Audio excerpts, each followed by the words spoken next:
You walk into a greenhouse the size of a football field, and every direction you look, there are tomato vines stretching 20-25 feet into the air. Not scraggly little plants propped up with bamboo sticks. Enormous, muscular vines loaded with clusters of fruit at every level, from knee height all the way up to the steel rafters. The smell hits you first, that unmistakable green, earthy, slightly sharp scent of tomato leaves in a warm space. Then the scale of it sinks in. This is the Westland region of the Netherlands. A small strip of land near The Hague, not far from the North Sea. It is cold here. It is gray here. The summers are short and unpredictable, and the sun rarely burns with the kind of intensity you associate with tomato country. And yet this region, along with a handful of others across the Netherlands, produces more than 1 billion kilograms of tomatoes every single year. The Netherlands is the second largest agricultural exporter in the world, trailing only the United States, a country 40 times its size. How is that possible? How does one of the cloudiest, coolest countries in Europe become a global powerhouse for a fruit that is supposed to love heat and sunshine? The answer is not one thing. It is a layered system, refined over decades, built on a set of principles that most home gardeners have never heard of. And when you understand those principles, really understand them, it changes how you look at every tomato plant you have ever grown. That part, the part about what is actually happening inside those vines at a biological level, is the piece most people never get to hear. Before we continue, don't forget to like and subscribe to our YouTube channel. Your support will go a long way in growing this community. Now, here is a confession worth making before we go any further. For a long time, the instinct with tomatoes was to grow them the way everyone else did. One plant, one stem, a cage or a stake, maybe a bit of fertilizer now and then. Plants lived. Some fruit appeared. It felt like success because there was no reference point for what was actually possible.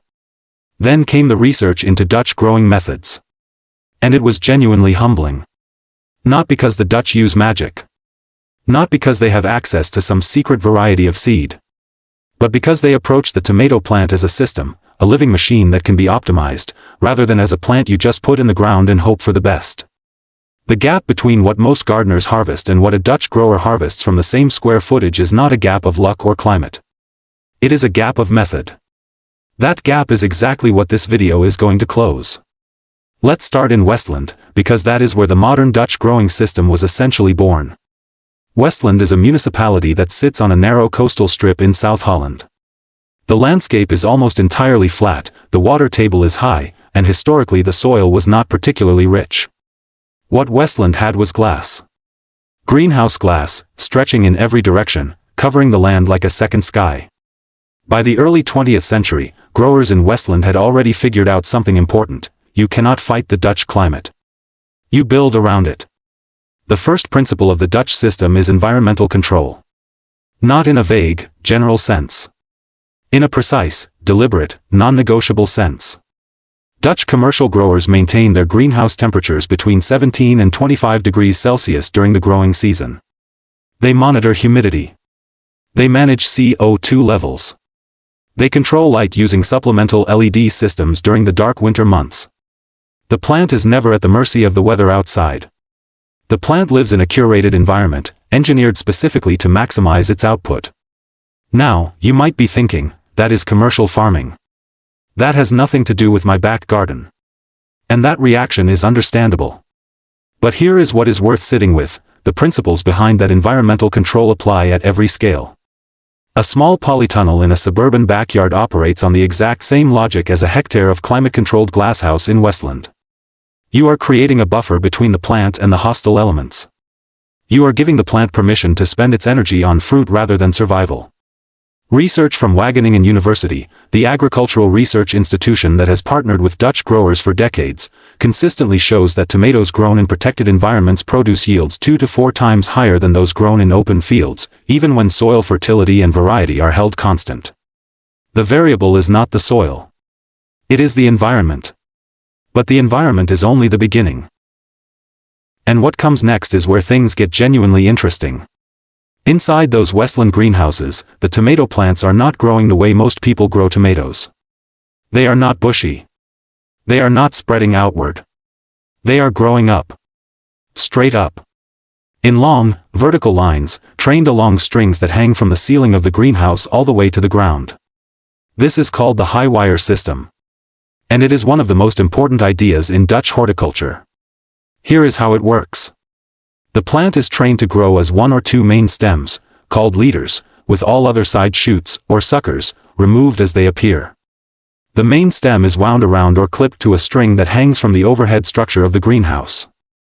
As the plant grows, the string is unwound from a spool at the top, and the plant is lowered gradually, allowing the growing tip to always stay at the same optimal height, roughly eye level or just above, while the older, fruited portions of the stem hang in long curves toward the ground.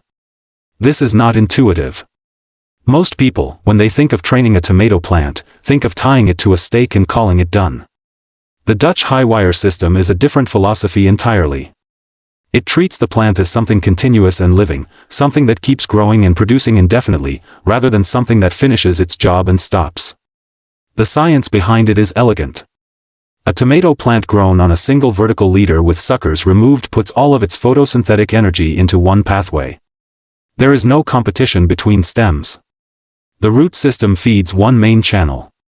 Every flower cluster that forms on that leader has the full resources of the plant behind it. Studies from Wageningen found that plants trained to 1 or 2 leaders in high-wire systems produced up to 60% more fruit per plant than unpruned plants of the same variety, even when the unpruned plants had more total foliage. More leaves does not mean more tomatoes. More directed energy means more tomatoes. That is the counterintuitive truth the Dutch figured out a long time ago. Now here is the part that most home gardeners never hear about, the double stem method. And this is where things go from impressive to extraordinary. Commercial Dutch growers almost universally grow their plants on a single leader for maximum control. But a technique that has become increasingly popular among advanced home growers and smaller-scale producers inspired by the Dutch model is what is called the double stem, or 2-leader, method. And the logic behind it is worth understanding carefully. When a tomato seedling is young, somewhere between 3 and 5 weeks old, a side shoot appears in the joint between the first true leaf branch and the main stem. In conventional growing, this shoot is pinched out immediately. It is treated as a competitor, something that will steal energy from the main stem. In the double stem method, that first strong side shoot is allowed to grow. It is trained upward alongside the main stem, given its own string or support, and managed exactly like the main leader.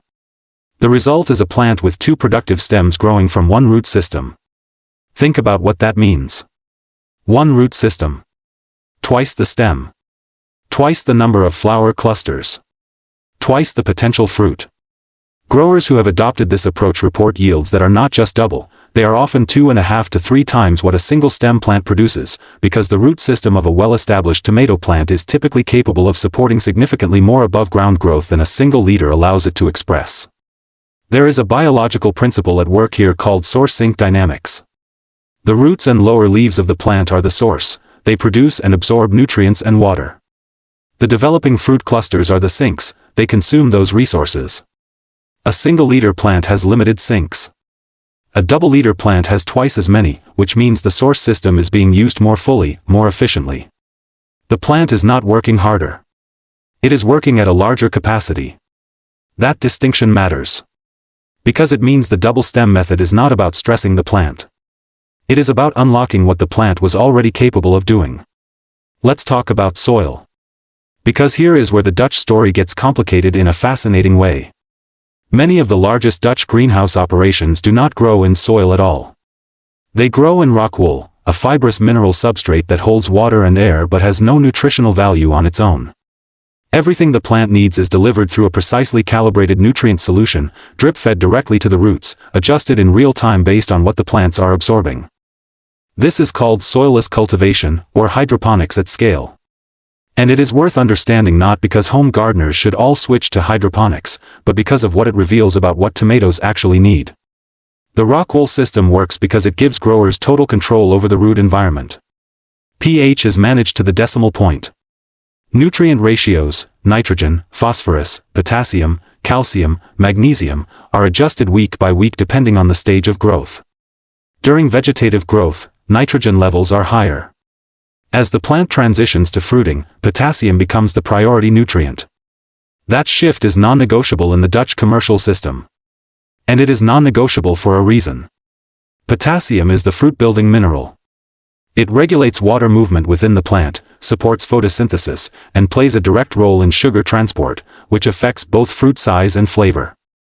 Tomatoes are among the most potassium-hungry crops in existence. A plant that is short on potassium will produce small, pale, flavorless fruit, even if everything else is in order. Research published through Wageningen University confirms that potassium availability during the flowering and fruiting period is one of the strongest predictors of final yield in tomato crops. Dutch growers have known this empirically for generations. The science just confirmed what the practice already showed. For soil-based growers, the application of this principle is straightforward. Once flowers appear on your tomato plants, switch to a high-potassium liquid fertilizer, one where the potassium number on the label is significantly higher than the nitrogen number. Feed every 10 to 14 days. Do not skip this. The plant is building fruit. It needs the materials to do it.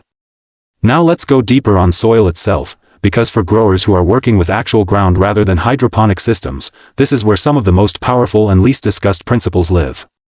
When Dutch growers do work with soil, in smaller greenhouse operations, in research settings, in the home garden tradition that still exists alongside the commercial industry, they pay close attention to what happens beneath the surface. Specifically, they pay attention to the root zone. There is a practice among experienced Dutch tomato growers that is simple to do and dramatically underused outside of the Netherlands. When transplanting seedlings into the ground, they bury the stem deeply. Not just an inch or two. They bury the plant up to its first set of true leaves, leaving only the top portion above the soil surface. The buried portion of the stem does something remarkable. It grows roots. Tomato stems are covered in tiny, hair-like structures called adventitious root primordia, essentially preformed root initials waiting to be triggered. When those stem sections are in contact with moist soil, they develop into full root branches within a week or two. A plant transplanted with 2 or 3 inches of stem above the soil has a relatively modest root system. A plant buried 6 to 8 inches deep has a root system that can be 2 or 3 times larger by midsummer. And root system size is directly correlated with productive capacity. More roots means more water uptake. More water uptake means more efficient nutrient transport. More nutrient transport means more fruit. The Dutch growers who figured this out generations ago were not reading journal papers. They were watching their plants. But the mechanism, adventitious root development along buried stem tissue, is now well documented in horticultural science. Plant deep. It is one of the simplest changes you can make, and one of the most consequential. There is another piece of the Dutch system that does not get nearly enough attention, and it has everything to do with timing. The Netherlands sits at roughly 52 degrees north latitude. That is significantly further north than most of the places people typically associate with tomato growing. The growing window, the period when outdoor temperatures are reliably warm enough to support tomato production, is relatively short. It runs from roughly late May to early October in a good year. That is 4 to 5 months, compared to 6, 7, or 8 months in Mediterranean climates. Dutch growers solved this problem by starting early. Very early. In commercial greenhouse operations, tomato seeds are sown in late December or early January. By February, plants are in the greenhouse and producing their first flowers. By the time a gardener in a warmer climate is planting their first seedling outdoors, a Dutch greenhouse tomato has already set its first fruit clusters. The home garden version of this principle is starting seeds indoors in late January or early February, under grow lights or on the sunniest available windowsill. The goal is a seedling that is stocky, compact, and strongly rooted by the time the last frost risk passes. The distinction matters because seedling quality at transplant time is a strong predictor of final yield. Research from multiple European horticultural institutions shows that stocky seedlings with stem diameters above a certain threshold consistently outperform taller, thinner seedlings of the same variety and age. The stocky plant has more stored energy. It handles transplant stress better. It establishes faster. And it starts setting flowers earlier in the season. Grow lights are not expensive. Even a basic LED shop light positioned 2 to 3 inches above seedling trays will make an enormous difference in seedling quality compared to a windowsill. The Dutch commercial system uses high-intensity supplemental lighting worth tens of thousands of euros. The home version costs $40 and changes everything. Let's pause here and talk about water. Because this is where a lot of growers, even experienced ones, lose yield without realizing it. Tomatoes are inconsistent in their water needs in a way that makes them uniquely challenging. They need steady, even moisture throughout the growing season. Not wet. Not dry. Even. The moment the soil swings from too dry to too wet and back again, which happens constantly in unpredictable climates, the plant registers that stress in its fruit. Blossom end rot is the most visible consequence. That dark, sunken patch on the bottom of developing tomatoes that ruins otherwise beautiful fruit. Most gardeners assume it is a calcium deficiency and reach for a calcium spray. But in most cases, the calcium is already present in the soil. The problem is not supply, it is delivery. Calcium moves through a plant dissolved in water, through a process called transpiration pull. When the soil dries out, water movement slows, calcium transport slows, and the rapidly expanding cells at the blossom end of the fruit do not get what they need. Dutch growers understood this intuitively long before the physiology was documented. In soil-based systems, they water at the base of the plant, never on the foliage. They mulch heavily to retain soil moisture between waterings. And they water consistently, on a schedule, rather than reactively. Straw mulch or black plastic mulch laid over the soil surface does two things simultaneously. It slows evaporation, keeping moisture levels more stable between waterings. And in cooler climates like the Netherlands, black plastic specifically absorbs solar radiation and raises soil temperature by several degrees, which is significant in a climate where soil warmth is often a limiting factor for root activity. Warm soil means active roots. Active roots mean efficient nutrient uptake. The mulch is not just about moisture. It is about creating a root zone that is warm enough to work at full capacity throughout the season. Here is where things shift. Because understanding these principles individually is useful. But seeing how they come together as a system, that is what changes how you grow. There is a case study worth looking at closely. Not a commercial operation, but a small-scale greenhouse grower based in the province of Noord-Holland who began applying Dutch commercial principles to a home-scale growing setup in the early 2000s. This grower started with a single polytunnel, roughly 60 square meters of growing space, and a commitment to tracking yield carefully over multiple seasons. In the first season, using conventional methods, single-stem plants, cage support, outdoor watering, the yield per plant was roughly 3 to 4 kilograms of tomatoes over the season. Respectable, by most standards. Over the following seasons, this grower introduced changes one at a time, tracking the impact of each. First, the shift to vertical string training and regular sucker removal. Yield per plant climbed to 6 to 7 kilograms. Then the introduction of deep planting and high potassium feeding from first flower. Yield per plant reached 9 to 10 kilograms. Then the double stem method, combined with consistent base watering and straw mulch. The yield per plant in that season was 14 kilograms. That is roughly a fourfold increase over the starting point. From the same square footage. From the same varieties. From the same basic soil, amended with compost but not replaced. The variable was method. Only method. There is a pattern here that is worth naming clearly. Because the gap between conventional practice and Dutch-inspired practice shows up in a few very specific behaviors. And seeing them side by side makes the choice obvious. Most gardeners plant their tomato seedlings at the same depth they find them in the pot. Dutch-influenced growers bury the stem deeply, up to the first set of true leaves, knowing that every inch of buried stem becomes new root. The first approach limits the root system from day one. The second expands it before the plant has even begun to grow. Most gardeners leave their tomato plants to develop naturally, allowing suckers to grow, letting the plant branch and spread, assuming more growth means more fruit.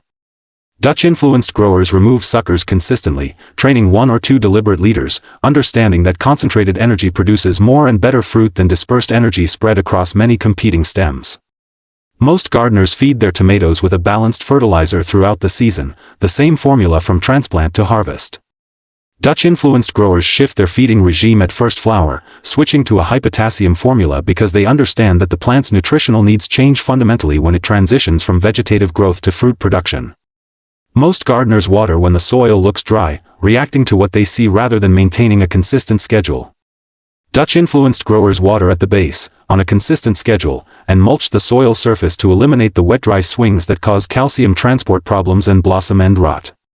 Most gardeners grow their tomatoes in whatever conditions the weather provides, hoping for a good summer. Dutch-influenced growers create a protected environment, even a simple polytunnel or a cold frame, that buffers the plant from temperature extremes and wet foliage conditions, eliminating a significant portion of disease risk and extending the effective growing season by several weeks at both ends. None of these changes are complicated. None of them require significant expense. All of them are cumulative, which means doing all of them together produces results that are not additive but multiplicative.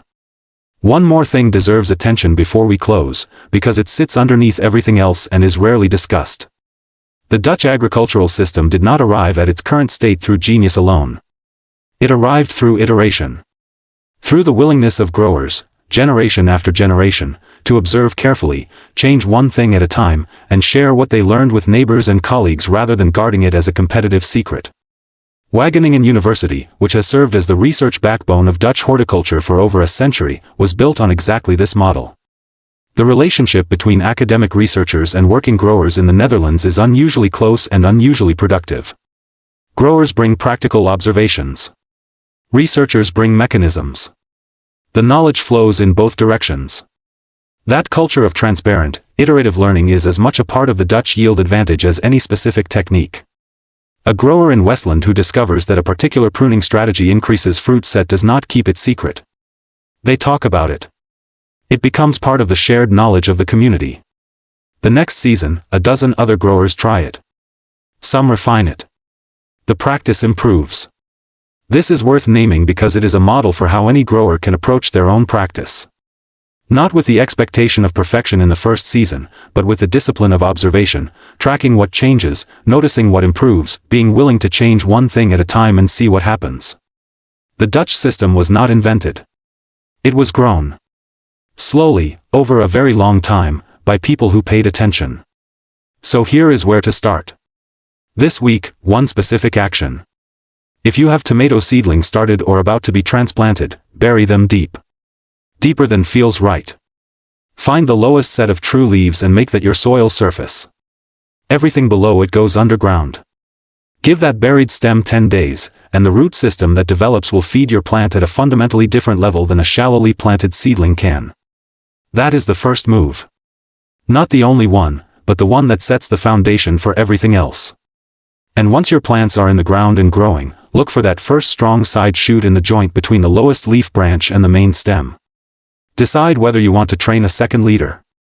If you have the space and the support structure to do it, let it grow. Train it alongside the main stem. Keep everything else pinched out. And watch what happens over the rest of the season. The numbers might surprise you. They surprised a lot of gardeners who thought they already knew how to grow tomatoes. Have you tried deep planting or the double stem method before, and if you have, what did you notice about your yield compared to previous seasons? Drop it in the comments section. I read every single one of them.